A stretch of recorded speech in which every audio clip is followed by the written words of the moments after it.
हमारे साथी नित्य कुशली जी, भाई श्री परमाल जी, अरुण जी और तमाम स्वास्थ्य नौजवान बंधु। तो ये तो आप जानते हैं कि आज भगत सिंह का जन्मदिन है, शहीद आजम भगत सिंह का जन्म दिवस है। आज ही के दिन यानी 28 सितंबर को 1907 में भगत सिंह का जन्म हुआ और 23 मार्च 1931 को उनकी शहादत हुई। और साथियों ने इस बात को भी रखा कि हम भगत सिंह को क्यों याद करते हैं, क्यों याद करना चाहते हैं। आप में से अधिकांश लोग नौजवान हैं जो उस उम्र के आसपास होंगे जिस उम्र में भगत सिंह की शहादत हुई। 23 साल की उम्र में, 23 साल और 6 महीना करीब उनकी उम्र थी जब उनकी शहादत हुई। तो बहुत सारे ज़्यादातर लोग हमारे अलावा ज़्यादातर लोग जैसे जो उसी उम्र के आसपास और हम जो लोग उस उम्र को पार कर चुके हैं, तो हमारा भगत सिंह का जो संबंध है वो दरअसल उस सपने का संबंध है जिस सपने को देखते हुए भगत सिंह 23 साल की छोटी सी उम्र में फांसी के फंदे पर चढ़े। ये साथियों ने रेखांकित किया। साथी अंकित कुशली भी जब कह रहे थे, जब उन्होंने अपनी बात रखी तो उन्होंने इस बात को कहा कि आजादी के आंदोलन में शहादतों का, कुर्बानियों का, बलिदानों का एक लंबा सिलसिला, एक लंबा इतिहास, और वो सिलसिला उसमें कुछ कुर्बानियों के सिलसिले में एक कुर्बानी, एक शहादत भगत सिंह की भी, लेकिन कुर्बानी के पैमाने पर, शहादत के पैमाने पर देखेंगे तो उनकी बराबरी में या उनसे भी ज्यादा बलिदान करने वाले लोग आपको दिखेंगे। ये संभव है, लेकिन वैचारिक मोर्चे पर देश की आजादी की लड़ाई का बहुत स्पष्ट खाका और आजादी की लड़ाई के बाद के हिंदुस्तान का भी अगर किसी के पास बहुत स्पष्ट खाका था तो वो भगत सिंह और उनके साथी थे। ये मुल्क जिसमें आजादी की लड़ाई लड़ी जा रही है वो कैसी होगी, वो आज के दिन पर लड़ाई का क्या चेहरा है, क्या स्वरूप है, और कल को जब देश आजाद होगा तो उस आजाद देश को कैसा होना चाहिए। क्योंकि ये बहस पूरी आजादी के आंदोलन में अगर आप देखें तो ये सबसे कमजोर बहस है। इस बात पर सबसे कम चर्चा है कि ठीक है अंग्रेज चले जाएंगे, अंग्रेज इस मुल्क को छोड़ करके चले जाएंगे, जिस थोड़े पैमाने पर लोग लड़ रहे हैं, शहादतें दे रहे हैं, कुर्बानियां दे रहे हैं। लड़ाई का अपना अपना तरीका है, उसमें गांधी एक तरह से लड़ रहे हैं, उसमें भगत सिंह और उनके साथी एक तरह से लड़ रहे हैं, उसमें सुभाष चंद्र बोस अपनी तरह से लड़ रहे हैं। लड़ाई का अपना अपना तरीका है। उस तरीके के भीतर मतभेद भी है, मतभिन्नता भी है, अलग अलग राय भी है। लेकिन जब ये अंग्रेज इस मुल्क से जाएंगे तो ये देश कैसा बनेगा, इसका खाका अगर कोई सबसे पहले पेश करता है तो वो भगत सिंह और उनके साथी पेश करते हैं। वो सबसे पहले बताते हैं कि इस मुल्क का क्या होना है। और इसके अलावा जो वो करते हैं, इस बात पर मैं थोड़ा बाद में आता हूं, इसके अलावा जो वो करते हैं वो ये करते हैं कि आजादी के उस पूरी लड़ाई को धार्मिक प्रतीकों से बाहर निकालते हैं। अभी पिछले दिनों इस देश में संसद का सत्र हुआ और वहां भी याद किया गया, आमतौर पर भी लोग याद करते हैं कि तिलक ने, बाल गंगाधर तिलक ने गणेश चतुर्थी के उत्सव को एक तरह से आजादी के आंदोलन से जुड़ा। उन्होंने उसको लोगों को जमा करने का दिन के तौर पर मनाया। हालांकि उसमें एक किस्सा ये भी है कि भाई जो ये विसर्जन की परंपरा है वो भी इसीलिए उपजी क्योंकि उसमें सब जाति धर्म के लोग आकर के गणेश को स्पर्श करने लगे, तो फिर जाति का मसला खड़ा हो गया और लोगों ने तिलक से जाकर के कहा कि तुमने क्या कर डाला। तो लेकिन धार्मिक प्रतीकों का इस्तेमाल बड़े पैमाने पर, बड़े रूप में, और न सिर्फ कांग्रेस के आंदोलन के भीतर बल्कि जो क्रांतिकारी आंदोलन था उसके भीतर भी। तो हम जो लोग एक ही धर्म को मानने वाले लोग थे, अगर तो हो सकता है कि हमको कोई इसमें दिक्कत नहीं है कि भाई अगर कांग्रेस का अधिवेशन शुरू हो रहा है और वहां यज्ञ भी हो रहा है तो हमको कोई आपत्ति नहीं, हमारे लिए कोई अलग सी बात नहीं। लेकिन जो दूसरे धर्म को मानने वाला उसके लिए अजीब सी बात कि वो किसी धार्मिक रिचुअल में नहीं आया, किसी धार्मिक त्योहार में नहीं आया, वो आजादी की लड़ाई में आया। लेकिन वहां तो उसको अगर दूसरे धर्म की परंपरा उस पर थोप दी जाती है, उसके लिए समस्या है। तो भगत सिंह ने इस सब से एक तरह से आजादी के आंदोलन को, आजादी की लड़ाई को अपने तरीके से बाहर निकाला। और इसीलिए उनसे पहले जो आजादी की लड़ाई का नारा है वो वंदे मातरम है, और वो जो नारा लेकर के आते हैं तो वो इनकलाब जिंदाबाद का नारा लेकर, वो साम्राज्यवाद मुर्दाबाद का नारा लगाते हैं। और फिर उस इनकलाब जिंदाबाद का सिर्फ नारा नहीं लगाते, बल्कि उसको परिभाषित करते हैं, उसकी व्याख्या करते हैं कि इनकलाब का मतलब क्या। इनकलाब उर्दू का शब्द है, हिंदी में उसका मतलब हुआ क्रांति। तो इनकलाब जिंदाबाद का नारा वो लगाते हैं और उसकी परिभाषा करते हैं कि इनकलाब से हमारा क्या मतलब है। तो वो कहते हैं कि इनकलाब से हमारा मतलब है कि जो अभी जो व्यवस्था है, अभी जिस तरह का सिस्टम कायम है, इस सिस्टम में एक तरह से आमूलचूल बदलाव करना, इसको पूरी तरह से बदल देना, किसी तरह की असमानता के लिए कोई जगह न रहे, किसी तरह के भेदभाव के लिए कोई जगह न रहे, ऐसा समाज बनाना ये हमारा उद्देश्य है।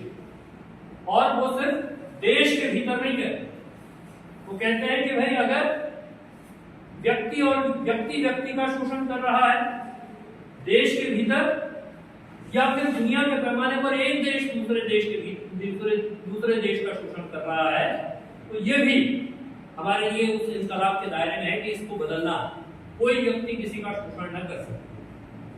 और इसलिए वो व्याख्यायित करते हैं, वो परिभाषित करते हैं कि भाई हम क्या चाहते हैं, कि आजादी के बाद हम कैसा हिंदुस्तान चाहते हैं। तो वो इसकी परिभाषा करते हैं। वो कहते हैं कि हम एक ऐसा देश चाहते हैं जिसमें समाजवाद की स्थापना। और समाजवाद का मतलब क्या? समाजवाद का मतलब मजदूरों का राज, किसानों का राज, मेहनत करने वालों का राज। और इसीलिए जो संगठन रामप्रसाद बिस्मिल और अन्य लोगों के जमाने में शुरू हुआ क्रांतिकारी संगठन, जिसका नाम हिंदुस्तान रिपब्लिकन एसोसिएशन था, 8-9 सितंबर 1928 को दिल्ली के फिरोजशाह कोटला मैदान में वो मीटिंग करके कहते हैं कि नहीं, इस संगठन के नाम में रिफ्लेक्ट होना चाहिए, इसमें परिलक्षित होना चाहिए कि हम करना क्या चाहते हैं। तो इसलिए तब वो हिंदुस्तान रिपब्लिकन एसोसिएशन जो है वो फिर हिंदुस्तान सोशलिस्ट रिपब्लिकन एसोसिएशन में तब्दील हुआ। उसका नाम बदलता है। पूरे देश के क्रांतिकारी को भगत सिंह इकट्ठा करते हैं 8-9 सितंबर 1928 को दिल्ली के फिरोजशाह कोटला मैदान में, और वहां वो कहते हैं कि हमारे संगठन के नाम में ये परिलक्षित होना चाहिए कि वो क्या करना चाहता है, क्या उद्देश्य पाना चाहता है। और चूंकि हमारा उद्देश्य समाजवाद, इसलिए हमारे संगठन के नाम में ये दिखाई देना चाहिए, और इसलिए हिंदुस्तान रिपब्लिकन एसोसिएशन बदल करके हिंदुस्तान सोशलिस्ट रिपब्लिकन एसोसिएशन उसका नाम होता है। और उसका वो सैन्य विंग बनाते हैं, हिंदुस्तान सोशलिस्ट रिपब्लिकन आर्मी, जिसका कमांडर इन चीफ वो चंद्रशेखर आजाद को बनाते हैं। और इसमें रोचक किस्सा ये है कि उस फिरोजशाह कोटला के मैदान वाली मीटिंग में चंद्रशेखर आजाद मौजूद नहीं, तो वापस जाकर के लोगों ने चंद्रशेखर आजाद को बताया कि भाई आज संगठन के नाम में ये परिवर्तन हुआ, और आज आप उस संगठन के परिवर्तित नाम वाले संगठन के, यानी हिंदुस्तान सोशलिस्ट रिपब्लिकन एसोसिएशन का जो सैन्य विभाग, जो उसकी सेना, हिंदुस्तान सोशलिस्ट रिपब्लिकन आर्मी, उसके कमांडर इन चीफ बना दिए गए। तो वहां किस लेवल पर बहस चल रही थी आप इससे समझिए। तो चंद्रशेखर आजाद को पहली बात समझ में नहीं आई। उन्होंने कहा कि नहीं, ये तो ठीक, हम तो समझते थे कि रिपब्लिकन चूंकि नाम है, रिपब्लिकन एसोसिएशन को है, रिपब्लिकन आर्मी वो है, तो हम तो ये समझे कि भाई इसका मतलब ही एक तरह से समाजवाद तक जाना है, सोशलिज्म इसमें निहित है। तो साथियों ने उनके साथ बात बहस करके उनको समझाया, और उसके बाद वो इस बात पर राजी हुए कि हाँ, ये नाम जो है हिंदुस्तान सोशलिस्ट रिपब्लिकन एसोसिएशन सही नाम है। इसलिए आज के दिन पर भी जो एक बार की कोशिश होती है, सोशल मीडिया का जो दौर, जिसमें तथ्य से ज्यादा अफवाहों पर जोर है, और जो हम वो जनेऊ वाला चंद्रशेखर आजाद देखते हैं, तो चंद्रशेखर कोई जनेऊ वाला पोंगापंथी ब्राह्मण नहीं था। अगर आप उनके साथियों का लिखा हुआ पढ़े, इसलिए हमारे साथियों ने जो बात कही शुरू में कि भाई भगत सिंह को जानना है तो उसको भगत सिंह के लिखे हुए से जानिए। भगत सिंह के जमाने में भगत और जो लोग नहीं रह गए, जो फांसी नहीं चढ़े, जो लोग फांसी चढ़ गए, भगत सिंह ने बहुत सारा लिखा। 23 साल की छोटी उम्र में आप सोच करके देखिए कि देश दुनिया के तमाम सवालों को संबोधित करते हुए उन्होंने लेख लिखा। जैसा मैं जहां से मैंने शुरू किया कि देश की आजादी कैसी होगी, आजादी के बाद का हिंदुस्तान कैसा होगा, इसका एक पूरा खाका है। उनकी जेल डायरी को आप देखें तो उस जेल डायरी में जितने उदाहरण हैं, कितनी तरह की किताबों के उदाहरण उसमें हैं। 23 साल की उम्र में कितनी तरह के लेखकों की बात और उनको उन्होंने दर्ज किया। तो इसलिए भगत सिंह को जानना है तो व्हाट्सएप फॉरवर्ड से मत जानिए। चंद्रशेखर आजाद को भी समझना है तो व्हाट्सएप पर जो कूड़ा कचरा आ रहा है उसके जरिए मत जानिए। उस कूड़े कचरे में जने वाला है चंद्रशेखर आजाद। फिर कुछ लोगों का ब्राह्मणत्व जागने लगता है तो उनको लगता है कि पंडित चंद्रशेखर आजाद है ना। तो चंद्रशेखर आजाद ऐसा किसी पूंगापंथी आदमी का नाम नहीं। वो उस हिंदुस्तान सोशलिस्ट रिपब्लिकन आर्मी का सैन्य दस्ते का कमांडर था जिसके उद्देश्य में घोषित है सोशलिज्म, समाजवाद। तो जो लोग रह गए उसके बाद, जो लोग फांसी नहीं चढ़े, जिनकी शहादतें नहीं, उन्होंने ढेर सारी किताबें लिखी। जैसे सबसे प्रचलित किताब है, अगर आप डिजिटली में ढूंढेंगे तो संस्कृतियां, शिव वर्मा उनके साथी थे। संस्कृतियां एक किताब जिसको अगर आप ढूंढें तो पीडीएफ वर्जन में आपको मिल जाएगी। संस्कृतियां है ना, वो उसमें चंद्रशेखर आजाद से लेकर भगत सिंह से लेकर तमाम साथियों के किस्से, वो कैसे थे, क्या करते थे, कैसे सोचते थे, वो आपको मिल जाएगा। इसका पीडीएफ वर्जन अवेलेबल है।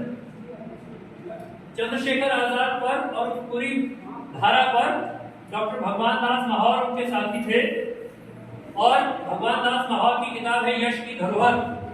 इसको भी आप डिजिटली ढूंढेंगे, मतलब मुझको तो ये किताब डिजिटली मिली, उस फॉर्म में मैंने भी नहीं देखी। संस्कृतियां तो जरूर अवेलेबल है, बाजार में हार्ड कॉपी में भी मिल जाएगी, लेकिन यश की धरोहर तो मैंने भी आज तक डिजिटल के अलावा दूसरे फॉर्मेट में नहीं देखी। लेकिन ये उन क्रांतिकारियों को जानना है तो असल में उनके लिखे हुए के जरिए या जो लोग उनके पास उनके साथ थे उनके लिखे हुए के जरिए ही जानने की कोशिश हमको करनी चाहिए।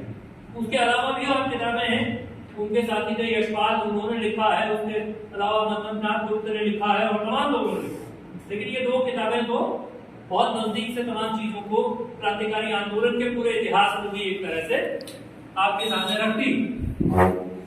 तो इसलिए भगत सिंह को जानना है या चंद्रशेखर आजाद को जानना है तो वो व्हाट्सएप फॉरवर्ड के जरिए जानना सही तरीका नहीं। उनको जानना है तो उनके लिखे हुए से जानना है और उनके साथियों ने जो उनके बारे में लिखा उसके जरिए जानना है। और आज के दिन पर जिन सवालों की बात हम कर रहे हैं, आज के दिन पर भी जो समस्या हमारे सामने खड़ी हुई, अभी 2 दिन पहले साथी अतुल सती ने एक वीडियो मुझको भेजा। इस प्रदेश में अभी एक पर्चा भी आपके पास आया है जो हम लोगों ने निकाला, इसको बाद में पढ़िएगा, अभी रहने दीजिए। तो इस प्रदेश के भीतर की और पूरे देश के भीतर की एक तरह से हिंदू मुसलमान के नाम पर लोगों को लड़ाने का नया सिलसिला शुरू हुआ और बहुत तेज गति से हुआ। और आज के दिन पर तो हम देख रहे हैं कि वो हिंदू मुसलमान का सवाल सिर्फ कुछ गुंडों और लफंगों का, सिर्फ उन्मादियों और दंगाइयों का सवाल नहीं रह गया, बल्कि हिंदुस्तान की पार्लियामेंट में भी वो सुनाई दे रहा है, इस देश की संसद में भी वैसे ही स्वर सुनाई दे रहे हैं। तो हम लोग पढ़ते आए बचपन से कि भाई एक संसदीय शब्दावली, पार्लियामेंट्री लैंग्वेज, और जो भी गलत भाषा है, that is whatever language is out, that is called unparliamentary language, that is unparliamentary, कि असंसदीय है भाषा, तो संसद में नहीं बोली जा सकती, इसलिए सभ्य समाज में भी नहीं बोली जा सकती। अब जो नई संसद बनी है उसमें सब कुछ बोला जा सकता है। लोगों ने मजाक में लिखा कि अब तो इंतजार करना है कि किसी दिन वहां कट्टे चले, किसी दिन गोली भी चले, गाली गलौज तक तो मामला पहुंच ही गया है ना।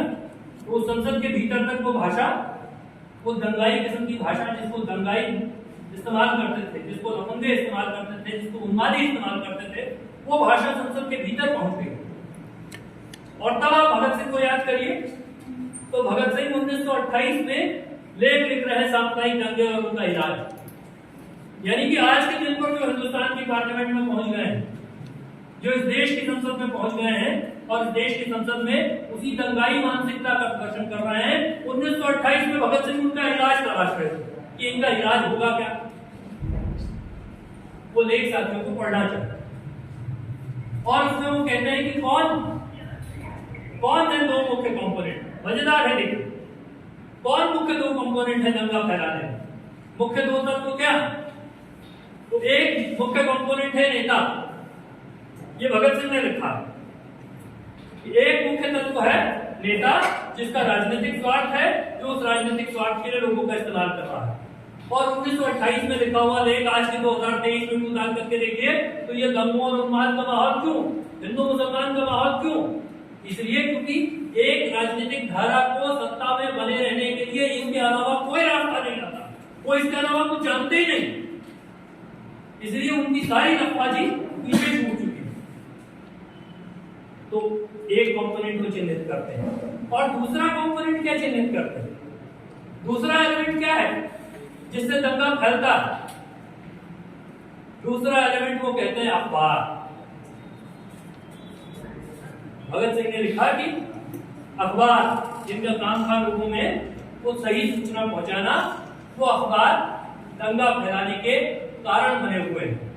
आज के दिन पर मीडिया का एक्सटेंशन हुआ, अब वो सिर्फ अखबार नहीं है, अब वो न्यूज चैनल्स भी, अब व्हाट्सएप फॉरवर्ड भी है ना। क्योंकि फोन तो स्मार्ट है, हम थोड़ा फोन के मुकाबले कम स्मार्ट है, फोन ज्यादा स्मार्ट है। इसलिए वहां जो दंगाई मटीरियल आ रहा है, उस दंगाई मटीरियल को शाश्वत सत्य समझ करके समाज का बड़ा हिस्सा उसको अवसर से मान लेता है।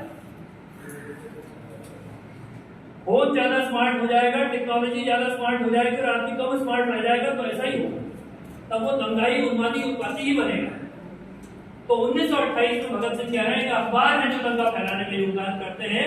और 2023 में आज के हिंदुस्तान में करके देखिए तो आज भी अखबार है, टीवी चैनल है, मीडिया है, सोशल मीडिया है, सब दंगा फैलाने का उपचार। लेकिन उसी में भगत सिंह कहते हैं कि भाई अगर दंगा नहीं फैलाना है, इसको रोकना है, तो कैसे रोकना होगा। तो इसको रोकना होगा तो राजनीति को धर्म से अलग करना होगा, धर्म राजनीति से अलग रहे। तो असल में इस देश में जो धर्मनिरपेक्षता की बहस है, जिसको सेक्युलरिज्म कहते हैं, और जिसको दंगाइयों ने कहा कि ये दंगाई मानसिकता वालों ने कहा कि सेक्युलरिज्म नहीं है, फेसबुक पर सोशल मीडिया पर वो लिखते हैं, कहते हैं secularism. And what is that secularism? All those who are sick, who are following this ideal of secularism, है ना। तो लेकिन भगत सिंह तो कह रहा है, तो भगत सिंह भी सिख था, बीमार था, बीमार तो नहीं था, बल्कि बहुत उर्वर मस्तिष्क, बहुत ही फर्टाइल मस्तिष्क का आदमी था भगत सिंह। तो वो क्या कह रहा है, वो कह रहा है कि राजनीति को, धर्म को राजनीति से अलग कर देना। तो आजादी के बाद इस मुल्क ने संविधान में जगह दी है ना, उसमें जो संविधान की प्रस्तावना है, तो वो कहते हैं कि we the people of India solemnly resolve India into a socialist liberal secular democratic republic। क्रम थोड़ा आगे पीछे हो सकता है ना, तो उसमें सेक्युलर भी। अभी वो कह रहे हैं मैं संसद में जो कॉपी पढ़ा तो उसमें सेक्युलर नहीं, धर्मनिरपेक्ष नहीं। तो उन्होंने फैलाना शुरू किया, जो धार्मिकता की राजनीति करते हैं, धर्मांधता की राजनीति करते हैं, धर्म के आधार पर राजनीति करते हैं। उन्होंने कहा कि ये जो सेक्युलरिज्म शब्द, ये जो धर्मनिरपेक्षता, इसका मतलब है कि कुछ मुस्लिम परस्ती जैसा, ये तो कुछ मुसलमानों के पक्षधरता की बात है।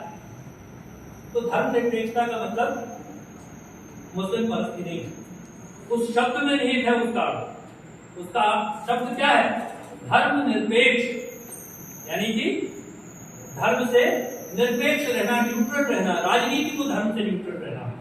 तो उसको भारतीय संविधान के आईने में समझिए कि भारतीय संविधान में आपको ये अधिकार है, व्यक्ति को ये अधिकार है, उसका फंडामेंटल राइट है कि उसकी पूजा पद्धति क्या होगी। राइट टू वर्शिप जो है वो नागरिक का फंडामेंटल राइट है आर्टिकल 25 में। वो नागरिक का फंडामेंटल राइट है। लेकिन स्टेट के बारे में कहा गया, राज्य के बारे में क्या कहा गया? राज्य के बारे में कहा गया कि राज्य जो है स्टेट का मतलब प्रांत नहीं है ना? स्टेट माने Indian state as a whole. जो लोग पॉलिटिकल साइंस पढ़ते होंगे वो इस बात को समझ पाएंगे। तो उसमें वो कहता है कि स्टेट जो राज्य धर्म निरपेक्ष रहेगा। तो इसका मतलब क्या है? इसका मतलब है कि राज्य धर्म से विरत रहेगा, धर्म से निरपेक्ष रहेगा, धर्म में अपनी टांग नहीं उजड़ेगा, राज्य का धर्म में कोई हस्तक्षेप नहीं होगा, धर्म का राजनीति में कोई हस्तक्षेप नहीं होगा। यही सेक्युलरिज्म, यही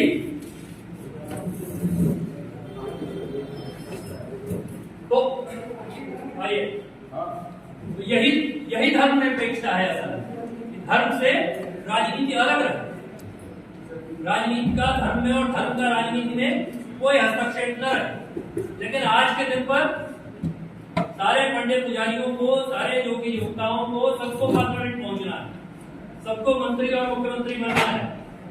जो बाकी सारे समाज को बताते हैं कि ये जो सारी सुख सुविधाएं, ये जो सारी भौतिकता है, ये तो त्यागने की चीज, इसके मुंह में नहीं घुसना, मोह माया से अलग रहना, उनसे दूर रहना। उन सबको आज के दिन पर लाल बत्ती दिलवानी चाहिए, उन सबको पार्लियामेंट जाना है आज के दिन पर। उनको संसदीय की पेंशन भी चाहिए, विधायकी की पेंशन भी चाहिए, मुख्यमंत्री और मंत्री की सुविधाएं भी चाहिए। तो सांप्रदायिक दंगे और उनका इलाज में 1928 में भगत सिंह ने जो फॉर्मूला बताया, जो वो कहते हैं कि भाई धर्म को राजनीति से अलग कर दीजिए तो खत्म हो जाएगा, तो वो आज के दिन पर भी उतना ही एप्लीकेबल है इस मुल्क में, उतना ही लागू होता है इस देश के भीतर। आज के दिन पर भी दंगाई राजनीति का यही इलाज है कि राजनीति से धर्म को बाहर किया जाए, धर्म अपने स्फीयर में जहां वो ऑपरेट करता है वहां वो ऑपरेट करे, लेकिन राजनीति में उसकी घुसपैठ, उसका हस्तक्षेप न। और एक दूसरी बात जो वो कहते हैं, जो हमारे समाज में आज भी एक बड़ी बीमारी, बड़े रोग की तरह है, जिसको हमारा समाज एक्सेप्ट नहीं करना चाहता, वो क्या है? वो जातीय भेदभाव, वो छुआछूत। कॉन्स्टिट्यूशनली, संवैधानिक रूप से छुआछूत खत्म हो गई, अनटचेबिलिटी क्राइम है, लेकिन जातीय भेदभाव अपनी जगह मौजूद है। जाति के नाम पर लोगों की हत्याएं होने से लेकर तमाम चीजें, जैसे उत्तराखंड के भीतर भी अगर आप पिछले 5-7 साल के उदाहरण गिनेंगे तो उदाहरणों की एक लिस्ट गिना दी जा सकती है। और तब 1923 में भगत सिंह ने लेख लिखा, उस लेख का नाम क्या है? उसका नाम है अछूत समस्या। तो इसमें छुआछूत समस्या है, और उस समस्या का कारण वो है जो इस छुआछूत को फैलाते हैं, जो इस छुआछूत का प्रचार प्रसार करते हैं, जो इस छुआछूत को आगे बढ़ाते हैं। और 1923 में भगत सिंह कहता है कि भाई अगर आप आज के दिन पर पिछले कुछ दिनों से यहाँ हमारे राज्य में भी राज्य की सरकार जो उपलब्धि बताती है, तो उसमें वो बताती है कि उसने एक धर्मांतरण का कानून पास किया, कठोर कानून पास किया गया है कि भाई कोई धर्मांतरण न कर सकते। हालांकि दूसरे धर्म में से इधर वापस आना चाहिए तो उसको कहते हैं घर वापसी, वो उस कानून के दायरे में नहीं। तो 1923 में भगत सिंह ने अछूत समस्या में लिखा कि यदि आप अपने समाज के लोगों के साथ जानवरों से भी बुरा बर्ताव करोगे तो अछूत समस्या लेख में ये वो कहते हैं कि कुत्ता तो आकर के आपकी गोद में बैठ सकता है, लेकिन दूसरी जाति में पैदा हुआ मनुष्य को आप छू देंगे तो उतने से आपका धर्म नष्ट हो जाएगा। तो उसमें वो लिखते हैं कि भाई जब आप उसके साथ जानवरों से बुरा बर्ताव करोगे तो वो आपके धर्म में क्यों रहेगा? वो तो दूसरी जगह जाएगा ही, उसको तो जाना ही चाहिए पर दूसरी जगह। हालांकि ये एक बात फॉर्मूला नहीं है, लेकिन उसको वो इस बात को चिन्हित कर सकते। और आजादी के बाद का हिंदुस्तान भी आपको, जो मैं कह रहा हूं कि इन सब से आज के दिन पर भी हमको प्रचार होना, आज के दिन पर भी हमको लड़ना। अभी पिछले साल साथी अंकित ने जिक्र किया अंकिता भंडारी के हत्याकांड का अपनी बात में, और उस अंकिता भंडारी को सितंबर के महीने में पिछले साल जितनी घटनाएं हुई सितंबर 2022 में, तो 18 सितंबर को अंकिता भंडारी का हत्याकांड हुआ, 18 सितंबर 2022 में। लेकिन सितंबर का महीना शुरू हुआ 1 सितंबर 2022 को अल्मोड़ा जिले में एक जगदीश चंद्र नाम के राजनीतिक कार्यकर्ता की हत्या हुई। और क्यों हुई? क्योंकि उसने अंतरजातीय विवाह, दलित व्यक्ति ने सवर्ण लड़की से विवाह किया, इसके लिए पीट करके उसकी हत्या की। तो 21वीं सदी के हिंदुस्तान में, स्मार्टफोनों वाले हिंदुस्तान में, आधुनिकता से लबरेज हिंदुस्तान में विवाह करने के पर हत्या हो जाएगी, ये अपने आप में बड़ी घटना है। ये सिर्फ किसी जाति का सवाल नहीं, ये पूरे मुल्क के लिए एक तरह से शर्मसार करने वाली बात है, मानवता मनुष्यता के लिए शर्मसार करने वाली बात है। लेकिन वो आज के दिन पर भी एग्जिस्ट कर रहा है। तो इसलिए मैं कह रहा हूं कि भगत सिंह जो रास्ता तजवीज कर रहे थे असल इस देश के, भगत सिंह जो रास्ता इस मुल्क को बता रहे थे, उस रास्ते पर तो मुल्क नहीं बढ़ा, आजादी की लड़ाई भी उस रास्ते पर नहीं बढ़ी। और इसलिए कल के दिन पर जो उस आजादी की लड़ाई में किनारे पर थे, हाशिए पर थे, जिनका कोई योगदान उस आजादी की लड़ाई में नहीं था, आज के दिन पर वो सत्ता के शीर्ष पर है। जिनका हीरो गॉडसे है, वो आज के दिन पर सत्ता के शीर्ष पर। जब हम भगत सिंह और उसके संदर्भ में इस बात की चर्चा करते हैं, दो बातें इसमें मैं जोड़ना चाहता हूं कि भगत सिंह के संदर्भ के साथ अगर जब हम चर्चा करते हैं, तो भगत सिंह गोली चलाना जानता था, भगत सिंह के साथी गोली चलाना जानते थे। उन्होंने किसके खिलाफ गोली चलाई? अंग्रेजों के खिलाफ गोली चलाई। ऐसा नहीं कि गांधी के साथ उनकी मतभेदता नहीं, बल्कि गांधी ने यंग इंडिया में एक लेख लिखा, द कल्ट ऑफ बॉम्ब, यानी बम की पूजा। और उसके जवाब में भगत सिंह और उनके साथियों ने, उसमें भगवती चरण बोरा ने वो पूरा लेख लिखा है। और उस पूरे क्रांतिकारी आंदोलन में अगर भगत सिंह के बराबर का कोई मस्तिष्क था आइडियोलॉजिकल लेवल पर, वैचारिक स्तर पर, तो वो भगवती चरण बोरा। भगवती चरण बोरा आसान तरीके से समझने के लिए, जो दुर्गा भाभी भगत सिंह के साथ वहां लाहौर में बम फेंकने के बाद, सैंडर्स की हत्या के बाद जो उनके साथ महिला गई, वो दुर्गा भाभी उस आजादी की लड़ाई में बराबर की योद्धा थी और भगवती चरण बोरा की पत्नी थी।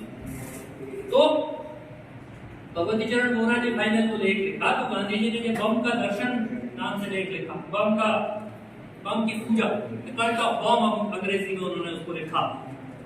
और उसके जवाब में भगत सिंह और उनके साथियों ने जो ये लेख लिखा है, बम का दर्शन, तो आप फिलॉसफी ऑफ बॉम्ब अंग्रेजी में उसका नाम, और आप उस लेख को पढ़िए, तलाश करके मिल जाएगा, ऑनलाइन अवेलेबल है वो।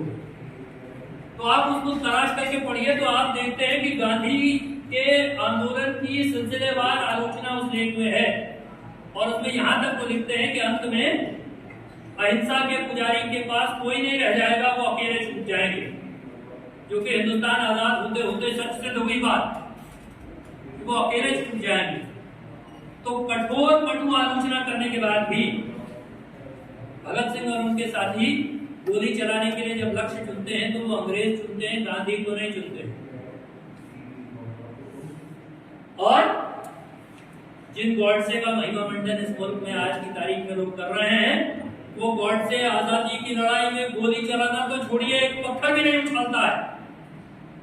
वो आजादी के बाद गोली चलाना चुनता है। और जब वो गोली चलाना चुनता है, इसका मतलब वो गोली चलाना जानता था, बंदूक चलाना जानता था, लेकिन वो भगत सिंह की तरह किसी अंग्रेज पर निशाना नहीं लगाता। वो मुल्क के आजाद होने के बाद 70 साल के जर्जर गांधी पर गोली चलाता, जो गांधी शायद शारीरिक रूप से इतने जर्जर हो चुके थे कि वो गोली नहीं भी मारता तो कुछ दिन में मर जाता।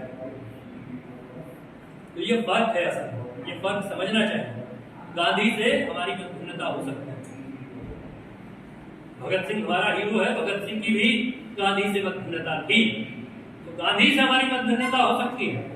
लेकिन गांधी और गॉडसे में चुनाव करने की बात होगी, तो गांधी के पक्ष में खड़ा होना पड़ेगा, इसलिए कि इस देश की आजादी की लड़ाई में गांधी का योगदान है। गांधी ने इस देश की आजादी की लड़ाई को वकीलों के ज्ञापन देने के कार्यक्रम से बढ़ा करके मास मूवमेंट में तब्दील किया। जन आंदोलन में तब्दील किया गांधी ने आजादी के आंदोलन को। और गॉडसे और उनकी जो पूरी धारा वो आजादी के बाद गोली चलाई। एक तरह से आजाद हिंदुस्तान में आतंकवाद की पहली कार्रवाई है वो। इस देश का पहला आतंकवादी है गॉडसे, इसके अलावा कुछ नहीं। तो बंदूक चलाना जानता था लेकिन अंग्रेजों पर निशाना नहीं लगाता। गांधी गॉडसे का जो भाई है नाथूराम गॉडसे का, गोपाल गॉडसे, वो तो अंग्रेजों के आर्मी सप्लाई कोर में काम करता था। जो बंदूक पहले लाई गई गोली चलाने के लिए वो आर्मी सप्लाई कोर की बंदूक थी जो चली नहीं, और जो नहीं चली तो उसके बाद फिर वो ग्वालियर से बंदूक का इंतजाम करते हैं और उसके लिए जितनी व्यवस्था करते हैं, तो गांधी को मारने के लिए इतनी शिद्दत से वो प्रयास करते हैं, लेकिन किसी अंग्रेज की तरफ निशाना लगाने का कष्ट भी नहीं। बड़े राष्ट्रवादी लोग हैं आज के दिन पर, उनके पैरोकार इस देश की सत्ता में है।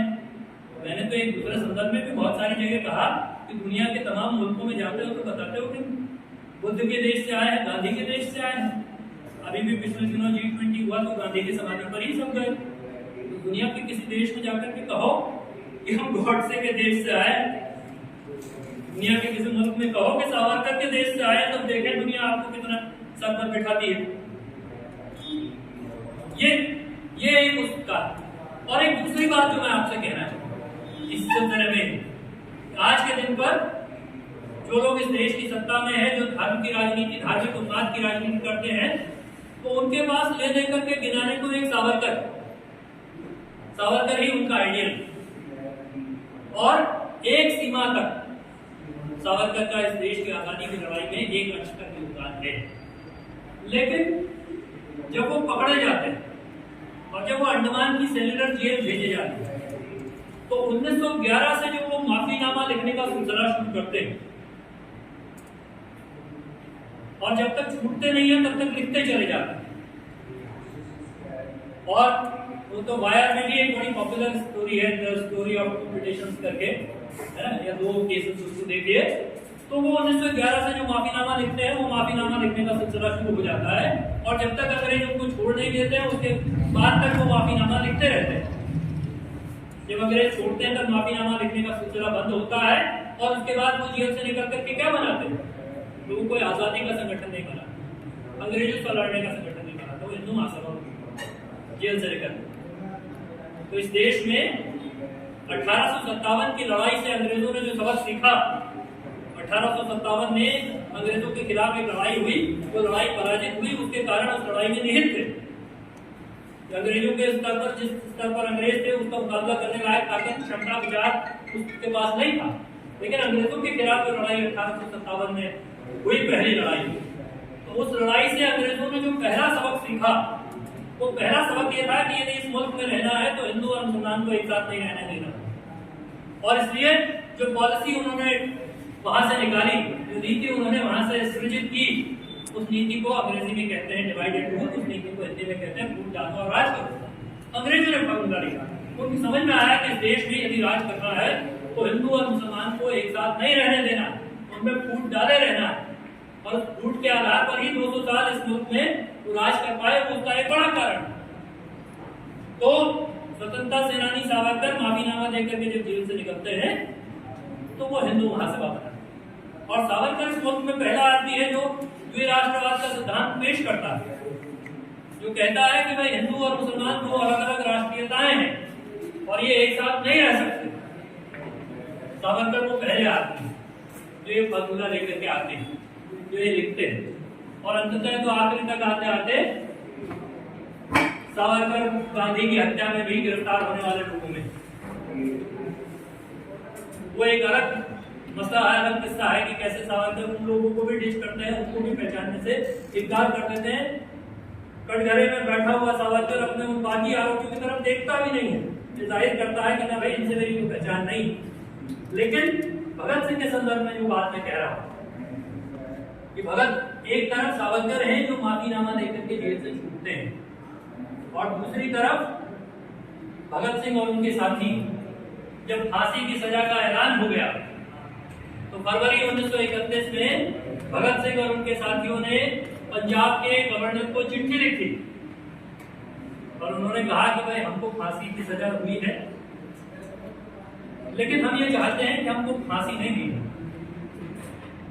हमको गोली से उड़ा दिया जाए। ये पंजाब के गवर्नर को लिखी हुई पिटीशन, इसमें वो कहते हैं कि हमको फांसी नहीं देनी चाहिए, हमको गोली से उड़ा देना चाहिए। क्यों? क्योंकि वो कहते हैं कि हम पर ये आरोप लगा कि हमने अंग्रेजी साम्राज्य के खिलाफ युद्ध छेड़ा। तो वो लिखते हैं कि yes, we have waged a war against the British Empire and so we should be treated like prisoners of war. We should not be treated like criminals, we should be treated like prisoners of war. हम पर ये आरोप है कि हमने अंग्रेजी साम्राज्य के खिलाफ युद्ध छेड़ा, इसलिए हमारे साथ युद्धबंदियों जैसा सलूक होना चाहिए, अपराधियों जैसा सलूक नहीं होना चाहिए।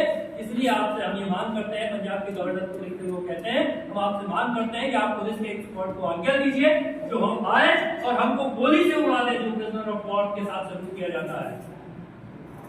एक तरफ वो पिटीशन है सावरकर की, जिसमें वो लिखते हैं कि मैं विनायक दामोदर सावरकर कि जब कोई भूला हुआ बेटा घर वापस आना चाहता है तो माँ बाप उसको घर में लेने से वापस नहीं करते, इनकार नहीं करते। और मैं विनायक दामोदर सावरकर अंग्रेज सरकार का भूला हुआ बेटा घर वापस लौटना चाहता हूँ।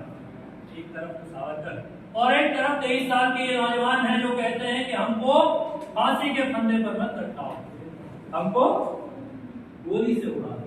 ये फर्क, ये देशभक्ति की, देश प्रेम की उस पूरी धारा में फर्क, दंगाई राष्ट्रवाद और क्रांतिकारी देशभक्ति की धारा में, देश प्रेम की धारा में ये अंतर है, ये फर्क। इस फर्क को समझना चाहिए, इस फर्क को रेखांकित किया जाना चाहिए, उसको समझा भी जाना चाहिए। ये मैं आपसे कहना चाहता हूँ। और ये मैं आपसे कहना चाहता हूँ कि जहां से मैंने बात शुरू की कि भाई भगत सिंह आजादी की लड़ाई में कैसा मुल्क होगा उसका खाका पेश करो, कैसा देश बनाएंगे वो कैसा होगा, इसको लेकर के वो बहुत साफ। तो उन्होंने, जैसा मैंने शुरू में कहा, भाई उन्होंने कहा कि इस देश के भीतर हमको जो स्थापित करना है वो समाजवाद होगा। उन्होंने ये बहस भी संचालित की,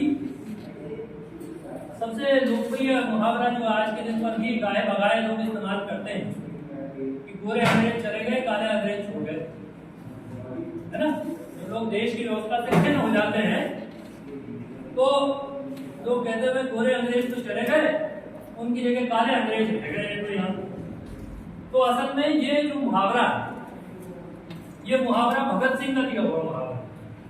पहली बार भगत सिंह ने इस मुहावरे का इस्तेमाल किया। उन्होंने कहा कि अगर गोरे अंग्रेज इस देश को छोड़ करके चले जाएं और उनकी जगह भूरे अंग्रेज बैठ जाएं, गोरे साहबों की जगह गोरा side replace by brown side, तो इससे क्या फर्क? सर जॉन की जगह सर पुरुषोत्तम दास टंडन आकर के बैठ जाएंगे, तो इससे इस मुल्क में क्या अंतर आने वाला? कोई अंतर नहीं आता। इस मुल्क में अंतर कब आएगा? तो इस मुल्क में अंतर तब आएगा जब आमूल व्यवस्था परिवर्तन होगा। अंतर तब आएगा जब अंग्रेजी साम्राज्य की जगह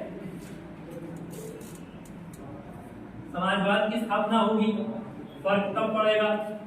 और उसमें क्रांतिकारी कार्यक्रम का जो मसौदा वो पेश करते हैं वो भी बड़ा इंटरेस्टिंग है। उस जमाने में क्रांतिकारी कार्यक्रम का जो मसौदा वो पेश कर रहे हैं तो उसमें पहली बात वो कहते हैं कि क्या, तो कहते हैं कि सामंतवाद की समाप्ति, सबसे पहले सामंतों की समाप्ति, जमींदारों का खात्मा, सबसे पहला काम होगा कि इनका खात्मा हो। दूसरी बात वो कहते हैं कि किसानों के कर्जे समाप्त करना। आज के दिन पर भी आप देखिए तो पिछले साल इस देश में एक बड़ा किसान आंदोलन हुआ जिसमें 700 के आसपास किसानों की शहादत हुई और दिल्ली की सीमाओं को वो तकरीबन 1 साल तक घेर करके बैठे रहे और फाइनली तो उसमें प्रधानमंत्री जी ने कहा कि मेरी तपस्या में कुछ कमी रह गई होगी, है ना। तो वैसे करके वो सारे कानून वापस, तो उसमें सबसे महत्वपूर्ण जो बात कि भाई उस आंदोलन की भी जो डिमांड, वो डिमांड जो है वो किसानों के कर्जे की समाप्ति उसमें महत्वपूर्ण डिमांड है। तो भगत सिंह उस जमाने में जो खाका पेश कर रहे हैं उसमें वो कह रहे हैं कि भाई ये भी किसानों के कर्जे खत्म करना एक प्रमुख बात है। इसके अलावा वो कहते हैं कि क्रांतिकारी राज्य की ओर से भूमि का राष्ट्रीयकरण होगा, पूरी जमीन का राष्ट्रीयकरण होगा और फिर उस पर सुधरी हुई साझा खेती कोऑपरेटिव फार्मिंग स्टैब्लिश की जाएगी, है ना। तो एक तरह से आजादी की लड़ाई में इसी तरह से कारखानों के राष्ट्रीयकरण की बात भी वो कहते हैं। उस क्रांतिकारी कार्यक्रम का जो मसौदा है उसको भी आप ढूंढ के पढ़ेंगे तो नौजवान कार्यकर्ताओं के नाम पत्र के नाम से आपको वो नेट पर मिल जाएगा। तो उसमें बहुत डिटेल है कि जब हम लड़ेंगे तो कैसी पार्टी होनी चाहिए, तो वो पार्टी कैसी होनी चाहिए ये कहते हुए वो लिखते हैं कि उस पार्टी का नाम कम्युनिस्ट पार्टी हो सकता है और वो पार्टी कैसी होगी उसके पूरे ढांचे पर भी विस्तार से वो चर्चा करते हैं। तो उसमें कहते हैं कि जमीन का राष्ट्रीयकरण होगा, यानी सारी जमीनें राष्ट्रीयकृत होंगी, कोई निजी जमीन नहीं होगी, कोई प्राइवेट जमीन नहीं होगी, कोई निजी कारखाना नहीं होगा। आज के दिन पर इस देश के भीतर जो आर्थिक नीतियां लागू हुई ये इससे ठीक उलट है। इससे 180 डिग्री उलट दिशा में है कि सारी जमीनें निजी हाथों में दे देनी है। उत्तराखंड में भी सरकार ने इंतजाम कर दिया 2018 में जमीन का कानून लाया और कहा कि जितनी जमीनें इंडस्ट्रियल पर्पस के लिए कोई भी कितनी जमीन खरीद सकता है। जबकि आजाद जब मुल्क हुआ तो उसने तय किया, इस आजाद देश में यह तय हुआ कि एक निश्चित सीमा से ज्यादा जमीन किसी के पास नहीं होगी। उसको कहा गया land ceiling. The upper ceiling of holding a land has been prescribed। जमीन की उच्चतम सीमा क्या होगी वो प्रिस्क्राइब है। तो उत्तर प्रदेश के जमाने में हमारे यहाँ जो कानून था उसका नाम था उत्तर प्रदेश जमींदारी विनाश और भूमि सुधार अधिनियम, UP zamindari abolition and land reform act. पहली बात क्या है, जमींदारी एबोलिशन पहली बात, यानी कि जमीन की एक हदबंदी है। उस कानून में तय था कि 12.5 एकड़ से ज्यादा जमीन किसी के पास नहीं। तो एक समानता एक लेवल पर एस्टैब्लिश करने की कोशिश। लेकिन अब 2018 में हुआ कि नहीं भाई इंडस्ट्रियल पर्पस के लिए तो कोई पूरा पहाड़ खरीदना चाहे तो उसको पूरा पहाड़ बेचो। तो एक तरह से जमींदारी एबोलिशन को भी सर के बल खड़ा कर दिया गया, नए कॉर्पोरेट जमींदार खड़ा करने की कोशिश नए सिरे से शुरू। उसके बीच में भगत सिंह कह रहे हैं कि भाई जमीनों का राष्ट्रीयकरण और कारखानों का भी राष्ट्रीयकरण। अब आज के दिन पर सब चीज का निजीकरण, उसको वो कह रहे हैं कि भाई PPP यानी कि पब्लिक प्राइवेट पार्टनरशिप। अब बेसिकली वो 3P नहीं, उसको अगर ईमानदारी से देखना हो तो वो 3P नहीं है, वो 4P है ना। Private profit over public property, ये असल में है। यानी कि सरकारी संपत्ति पर, सार्वजनिक संपत्ति पर निजी मुनाफा, यह है PPP, है ना। और वैसे कहें तो भाई सारे सार्वजनिक संसाधनों को भी हजम कर जा, सबको पी जा।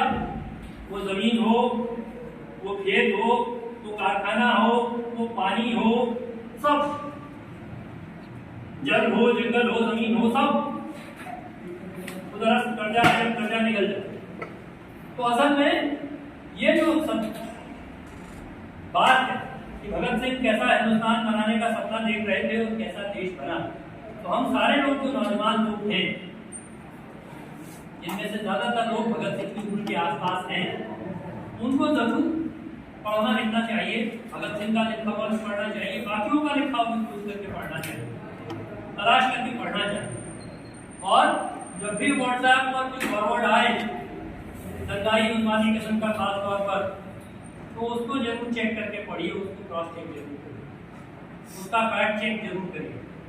क्योंकि ये हुआ इस मुल्क में पिछले कुछ सालों से, पिछले 9-10 बरस में, तो उससे पहले हम जैसे लोग जो होते थे उनके पास ताकत थी फैक्ट, उनके पास ताकत थी तथ्य। हम जब भी बोलते हैं तो तथ्य के साथ बोल रहे हैं। जितनी बातें मैंने कही तो भगत सिंह के लेक्चरों में से कोट करके मैंने कहा।